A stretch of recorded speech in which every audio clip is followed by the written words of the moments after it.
There's a sentence attributed to Jesus that has never appeared in a single Western Bible. Not a paraphrase, not a theological summary written centuries later. A sentence preserved in one place on earth, spoken, according to one tradition, by the risen Christ himself in the days after the resurrection.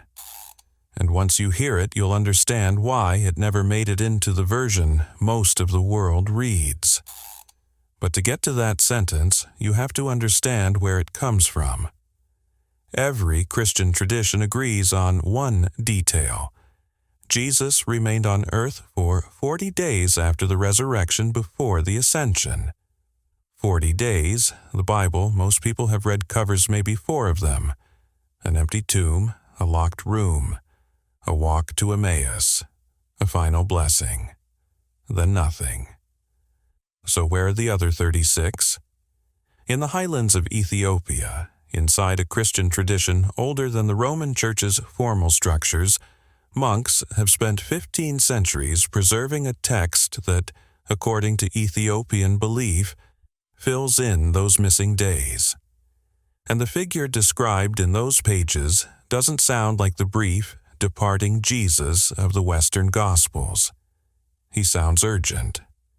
According to this tradition, a man who has just walked back through the door of death, spending every remaining hour warning the people closest to him about what is coming.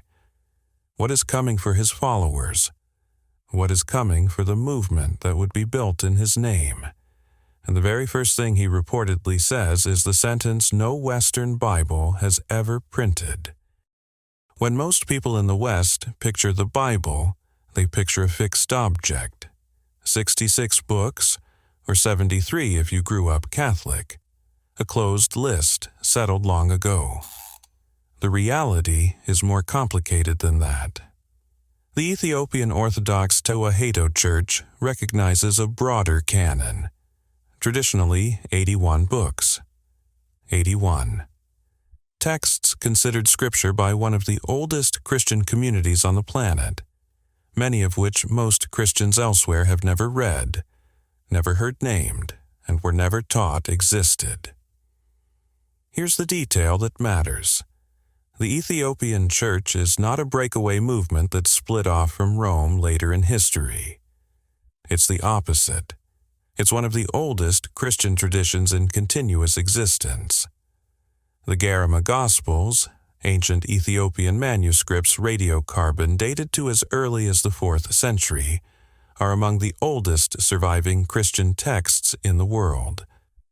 Some of this material is roughly contemporary with, or in places possibly older than, the period when the Western biblical canon was still being debated and formalized. While councils in the Roman world were working through which texts would form the official canon, communities in the Ethiopian highlands were already copying their own sacred books by candlelight. Much of what Ethiopia preserved wasn't a later addition to Christianity. In several cases, it represents some of the earliest material associated with the faith. Ethiopia also has a unique claim in Christian history. It was one of the first kingdoms anywhere to adopt Christianity as a state religion, and it did so largely outside the reach of the Roman Empire's political and military structures. Protected by mountains and deserts, Ethiopian Christianity developed along its own trajectory. That isolation shaped the language too. The Western Gospels were translated into Greek, the dominant language of the empire that would later shape the official church. Ethiopian texts were preserved largely in Ge'ez, a Semitic language related to Aramaic, the language scholars generally agree Jesus himself spoke. Translation always involves interpretive choices. Different linguistic traditions can preserve different shades of meaning. For a long time, many Western scholars treated Ethiopian apocryphal literature as a curiosity, interesting but peripheral to real biblical scholarship. That's changing, and the texts themselves raise questions worth taking seriously. even if they're not part of the accepted historical record. So, what exactly is in this expanded canon, and why did so much of it never make it into the Bible most of the world reads? The most well-known example is the Book of Enoch. You may already know the name. The Book of Enoch is referenced in the New Testament. The Epistle of Jude draws directly on material from it. And yet it was not included in the Western biblical canon that took shape over the following centuries. The reasons for that are debated by historians, and the process was neither sudden nor simple. Canon formation took place over hundreds of years, through multiple councils, regional traditions, and theological debates, not a single decision by a single authority. But one common explanation offered by scholars is that Enoch's content sat uneasily alongside the kind of theology that was becoming dominant. Enoch describes the Watchers, celestial beings who descend to earth, take human partners, and father a race of giants called the Nephilim. The text also describes these beings sharing forbidden knowledge with humanity, the forging of weapons, astrology, hidden arts. It's a story about divine power going wrong and chaos spilling from heaven to earth, a narrative that, according to some scholars, didn't fit comfortably with the increasingly centralized and hierarchical theology of the early church. Ethiopia preserved it as scripture anyway. The Ethiopian canon also includes the Book of Jubilees, sometimes called the Lesser Genesis, which retells the creation narrative with additional detail and uses a 364-day solar calendar, different from the lunar-based calendar that became standard in much of the Christian world. A community using a different religious calendar naturally remains somewhat distinct from those around it.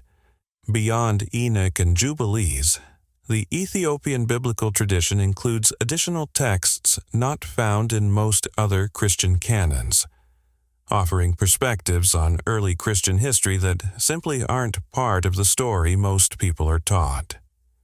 This is what Ethiopian monastic communities have preserved for centuries.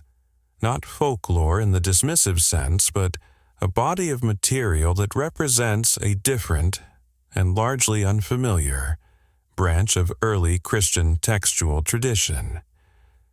And the most striking of those texts, according to Ethiopian tradition, concerns the 40 days after the tomb was found empty. If this is new to you, you're not alone. And what comes next is the part of the tradition that even within Ethiopian Christianity is treated with particular reverence and caution. The text is called the Mashafa Kidan, the Book of the Covenant.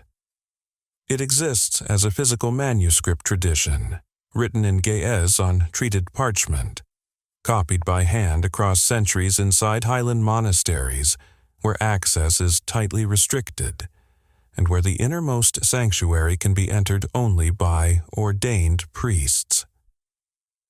Within Ethiopian Orthodox tradition, the Mashafa Kidan is regarded as a sacred record, understood by believers to preserve teachings of the risen Christ during the 40 days the Western Gospels pass over largely in silence. It's important to be clear about what this is. A text held sacred within a specific religious tradition, not a document accepted by mainstream historians as a verified eyewitness transcript. With that framing in mind, here's what the tradition says those pages contain. In Matthew, Mark, Luke, and John, the risen Christ's appearances are brief. He appears, says a few words, and departs. The Mashafa Kidan, according to Ethiopian tradition, presents a far more extensive account of the 40 days, one in which Jesus speaks at length, preparing his followers for what is to come.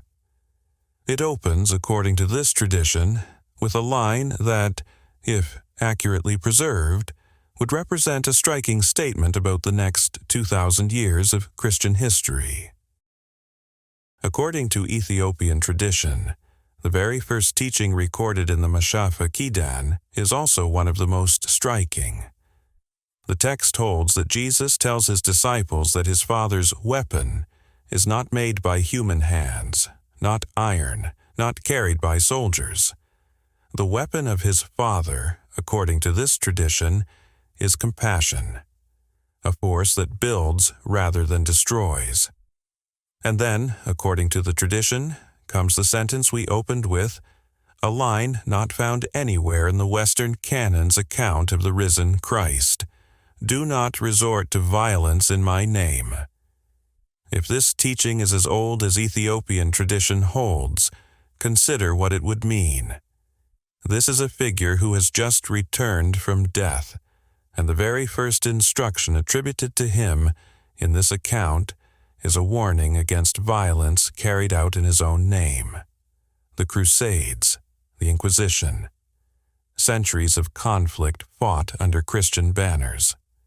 According to this tradition, the very first words of the risen Christ addressed exactly that risk before any of it happened. The tradition continues. The Spirit will be your power. The heart will be your place of worship. Love will be your only law. On the surface, this echoes the Sermon on the Mount. But consider the implications if taken at face value. If the heart is described as the true place of worship, what would that suggest about the elaborate religious institutions that would later be built in Christianity's name? About structures where access to God came to be mediated by priests, rituals, and hierarchy?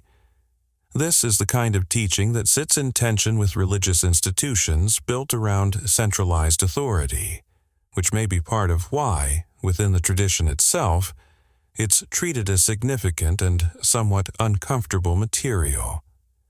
And according to the tradition, what comes next is described as even more direct.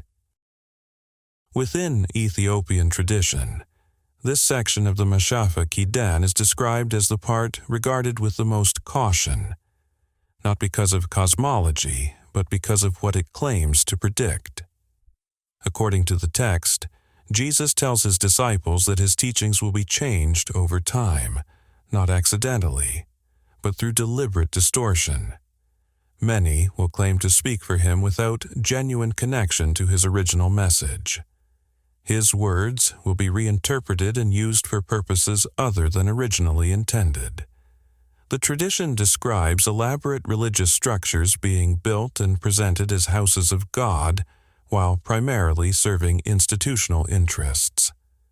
The transformation of the human heart, described in the tradition as the central point of the teaching, would, according to this account, be replaced over time by ritual and outward performance. And then, according to the tradition, comes a line that Ethiopian commentators often highlight: "Look for me in quiet places, in simple and humble spaces." Whatever the origins of this specific text, it's worth noting the broader historical pattern it describes.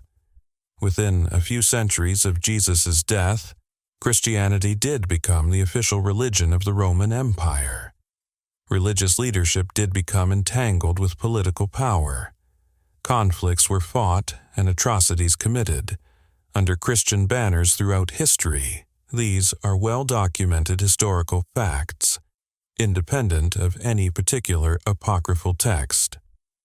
Whether the Mashafa Kidan genuinely anticipated this, or whether it was composed later by communities reflecting on history that had already happened, is a question historians would likely raise. And it's one worth holding on to as we continue. Within Ethiopian tradition itself, however, this isn't read as later reflection. It's read as prophecy fulfilled. This is where the tradition shifts from institutional commentary to something more personal, and for many viewers, more resonant regardless of how the historical questions shake out. According to the Mashafa Kidan tradition, Jesus tells his disciples that death is not an ending, but more like a change of garments, the body understood as temporary, the spirit continuing beyond it.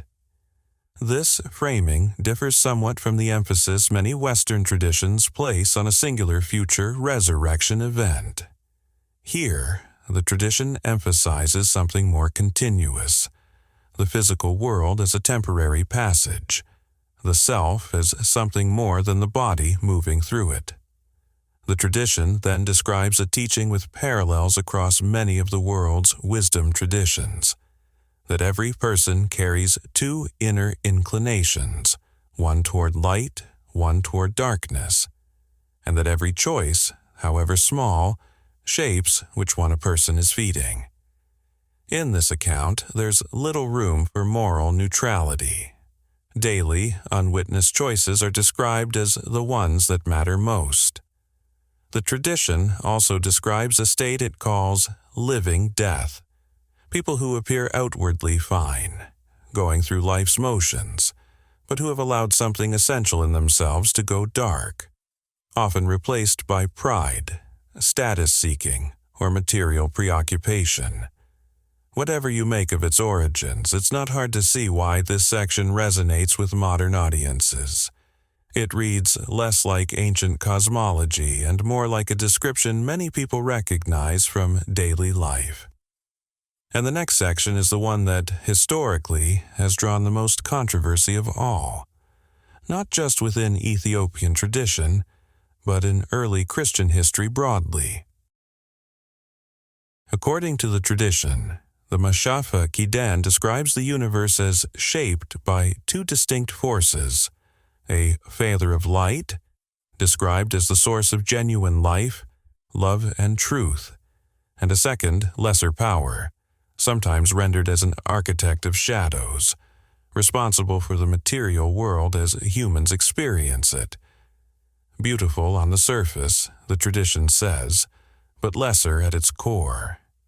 If taken literally, this would represent a significant departure from the view that became dominant in Western Christianity, which generally holds that the material world is the direct, good creation of God. The tradition described here instead suggests the visible world of wealth, power, and worldly achievement may not be the work of the highest divine power at all, and warns that this lesser power could be mistaken by future generations for the true divine. This general framework, a flawed creator of the material world and a path to liberation from it, closely resembles ideas associated with Gnosticism, a broad and diverse current of belief in early Christianity. Gnostic ideas were widespread in the first few centuries CE before being marginalized as mainstream Christian doctrine consolidated, and many Gnostic texts were lost or destroyed over time, a common fate for minority religious literature in this period, not unique to Gnosticism specifically. In 1945, a sealed jar containing ancient manuscripts was discovered near Nag Hammadi in Egypt, a genuinely significant archaeological find.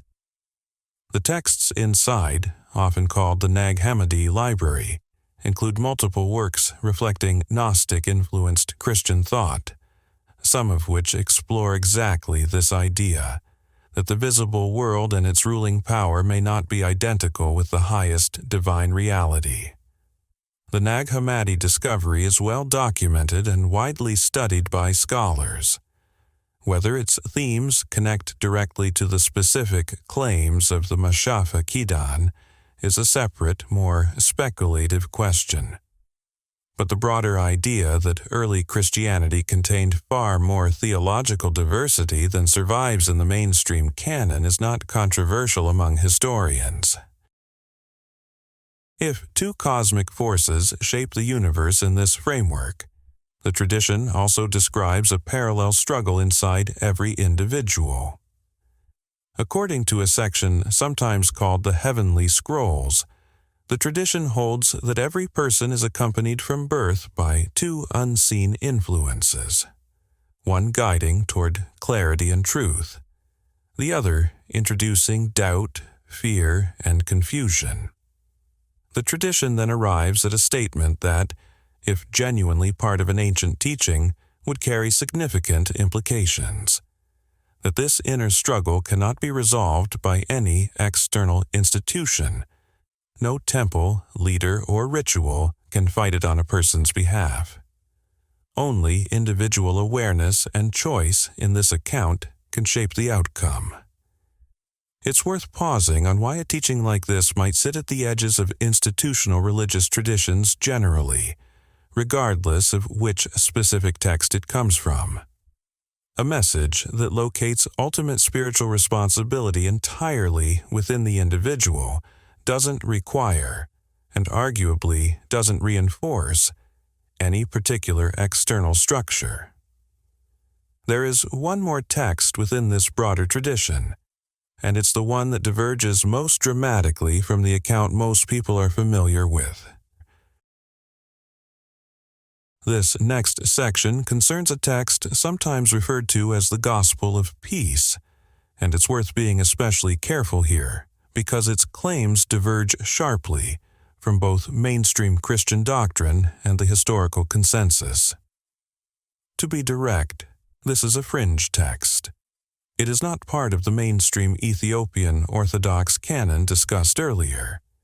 It is not accepted by mainstream historians or theologians of any tradition, and its origins and authenticity are heavily disputed.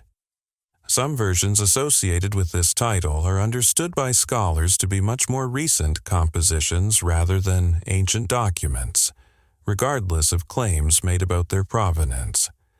With that firmly established, here is what this text claims. According to this account, the crucifixion narrative familiar from the canonical Gospels did not happen as traditionally described. The text claims that after his arrest, Jesus withdrew into the wilderness in the manner of earlier prophetic figures, continued teaching for years afterward, and did not die on the cross or rise on the third day in the way the canonical Gospels describe. The teaching attributed to this figure in the text emphasizes simplicity, healing, and a deep connection to the natural world, describing the earth and elements in personal, almost relational terms, and presenting heaven not as a future destination, but as a quality of presence available in the moment.